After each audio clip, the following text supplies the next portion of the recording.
All right, everyone, this is Saturday, which is the 4th day of our expedition, I believe. Is that right, Paul?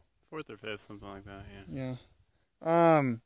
What have we learned about Canada in the past couple days? BC stands for bring cash. It's very expensive. Last night, actually, we were introduced to the local Canadian race, Rednecks? and the rednecks. Yeah, some place called Grand Prairie, and Grand Prairie. No offense to them, but we were out at a free campsite, which is maybe something you shouldn't do because local Grand Prairians go to the free campsite. Yeah. What they do is they blare a lot of music really late, and they have like gasoline fires. And so Paul and I are sitting, minding our own business, starting our fire, which took forever. And we look to our right because a sonic boom has just gone off. And there's this man with a 5-gallon drum of gasoline, and he is throwing it on the fire. It looked like he had created like a little, like you see in movies, like a dynamite line. And he then lit it, and it just was... gasoline was everywhere. He had stacked up like at least... He poured a bunch of gasoline first, and then he threw something on fire into it, and it just went... He threw in a can of off. Just to see what would happen? He found the tire on the side of the road, and he wanted to recycle it into the air. Yes, he wanted to burn the tire, because... He came and talked to us for a while, but...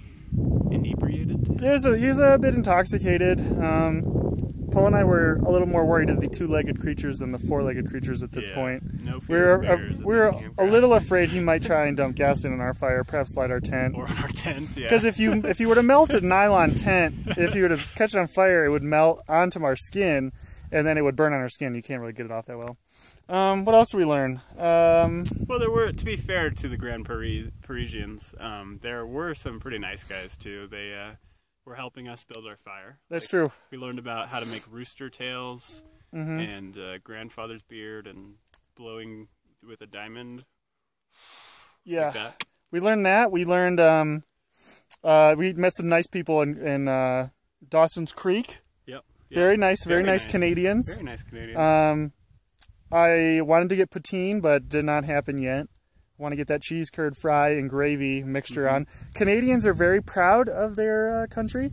They have flags around just like we do. Yeah. The Grand Prairian, though, he did say something that was a bit offensive. He wanted Canada to get Alaska back, in quotes. Yes. He thought we should give it back to Canada, back to them. which didn't make any sense at all.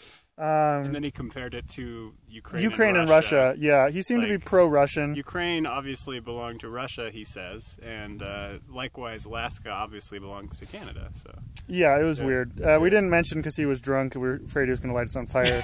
That America built the road that goes through Canada to Alaska during World War II. Anyway, if you look out behind us here, you can see that we are in Jasper National Park.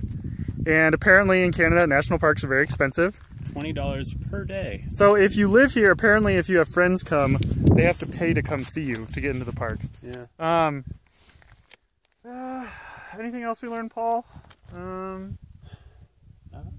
3,000 meters as a mountain height is apparently a big deal. Yeah, it's a big deal. Big deal here in Canada. Which is like standard in Colorado. But yep. We've listened to the song Country Roads a lot and Wagon Wheel. Yes. Those have been mainstays. Yep.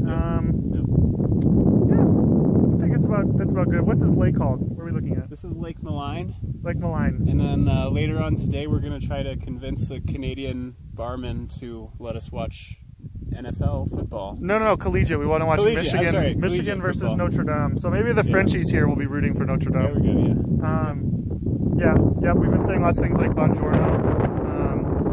But it's been good in Canada.